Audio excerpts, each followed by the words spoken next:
আয়াত 54।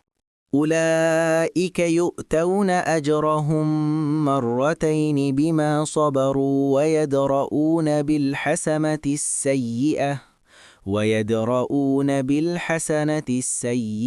ومما رزقناهم ينفقون। অনুবাদ: তাদেরকে দুবার প্রতিদান দেয়া হবে, যেহেতু তারা ধৈর্যশীল এবং তারা ভালো দিয়ে মন্দের মোকাবিলা করে, আর আমরা তাদেরকে যে রিজিক দিয়েছি তা থেকে তারা ব্যয় করে। তাফসির। ১ নং ফুটনোটের বিবরণ, অর্থাৎ আহলে কিতাবের মুমিনদেরকে দুবার পুরস্কৃত করা হবে। পবিত্র কোরআনে এমনই ধরনের প্রতিশ্রুতি রাসূলুল্লাহ সাল্লাল্লাহু আলাইহি ওয়াসাল্লামের পবিত্রা স্ত্রীগণের সম্পর্কেও বর্ণিত হয়েছে। বলা হয়েছে, ওয়ামাই ইয়াকুনুত মিনকুন্না লিল্লাহি ওয়া রাসূলিহি ওয়া তা'মাল সালিহান নু'তিহা আজরাহা মাররাতাইন। অর্থাৎ তোমাদের মধ্যে যে কেউ আল্লাহ এবং তার রাসূলের প্রতি অনুগত হবে ও সৎকাজ করবে, তাকে আমরা পুরস্কার দেব দুবার। সূরা আল আহজাব আয়াত ৩১। অনুরূপভাবে এক হাদিসে এসেছে, রাসূলুল্লাহ সাল্লাল্লাহু আলাইহি ওয়াসাল্লাম বলেছেন, ৩ ব্যক্তির জন্য দুবার পুরস্কার রয়েছে। ১, যে কিতাবধারী পূর্বে তার নবীর প্রতি ঈমান এনেছে, তারপর এই নবীর প্রতি ঈমান এনেছে। ২, যে অপরের মালিকানাধীন দাস, মনিব এবং তার মূল প্রভু রব্বুল আলামিনের আনুগত্য করে। ৩, যার মালিকানায় কোনো যুদ্ধলব্ধ দাসী ছিল, সে তাকে গোলামি থেকে মুক্ত করে বিবাহিতা স্ত্রী করে নিল। বুখারী আল আদাব। এখানে চিন্তাসাপেক্ষ বিষয় হল যে এই কয়েক প্রকার লোককে দুবার পুরস্কৃত করার কারণ কি? এর জবাবে বলা যায় যে তাদের প্রত্যেক আমল যেহেতু দুটি, তাদেরকে দুবার পুরস্কার প্রদান করা হবে।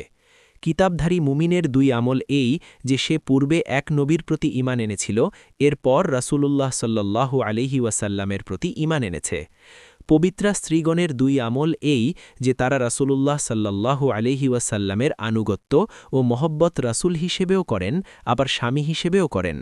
গোলামের ২ আমল তার দ্বিমুখী আনুগত্য, আল্লাহ ও তার রাসূলের আনুগত্য এবং তার মালিকের আনুগত্য।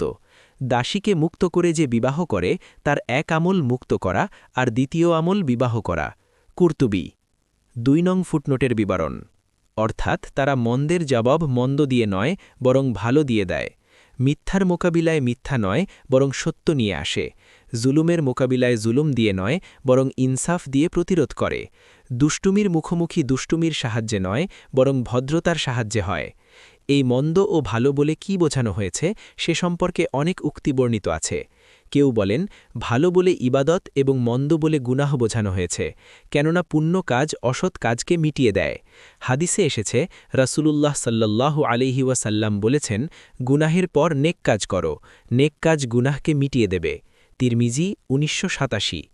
কেউ কেউ বলেন ভালো বলে জ্ঞান ও সহনশীলতা এবং মন্দ বলে অজ্ঞতা ও অসহনশীলতা বোঝানো হয়েছে, অর্থাৎ তারা অপরের অজ্ঞতার জবাব জ্ঞান ও সহনশীলতার দ্বারা দেয়। বাগাউই। প্রকৃতপক্ষে এসব উক্তির মধ্যে কোনো বিরোধ নেই, কেননা এসবই ভালো ও মন্দের অন্তর্ভুক্ত। এ আয়াতে ২টি গুরুত্বপূর্ণ হেদায়াত রয়েছে। ১, কারো দ্বারা কোনো গুনাহ হয়ে গেলে তার প্রতিকার এই যে তারপর সৎ কাজে সচেষ্ট হতে হবে, সৎ কাজ গুনাহের কাফফারা হয়ে যাবে। ২, কেউ কারো প্রতি উৎপীড়ন ও মন্দ আচরণ করলে শরীয়তের আইনে যদিও সমান সমান হওয়ার শর্তে প্রতিশোধ নেওয়া জায়েজ আছে, কিন্তু প্রতিশোধ নেওয়ার পরিবর্তে মন্দের প্রত্যুত্তরে ভালো এবং উৎপীড়নের প্রত্যুত্তরে অনুগ্রহ করাই উত্তম। এটা উৎকৃষ্ট চরিত্রের সর্বোচ্চ স্তর। দুনিয়া ও আখেরাতে এর উপকারিতা অনেক। কোরআনের অন্যত্র বলা হয়েছে, ভালো ও মন্দ এক সমান হতে পারে না। মন্দ ও জুলুমকে উৎকৃষ্ট পন্থায় প্রতিহত করো, জুলুমের পরিবর্তে অনুগ্রহ করো। এরূপ করলে যে ব্যক্তি ও তোমার মধ্যে শত্রুতা আছে, সে তোমার অন্তরঙ্গ বন্ধু হয়ে যাবে। সূরা ফুসসিলাত আয়াত ৩৪।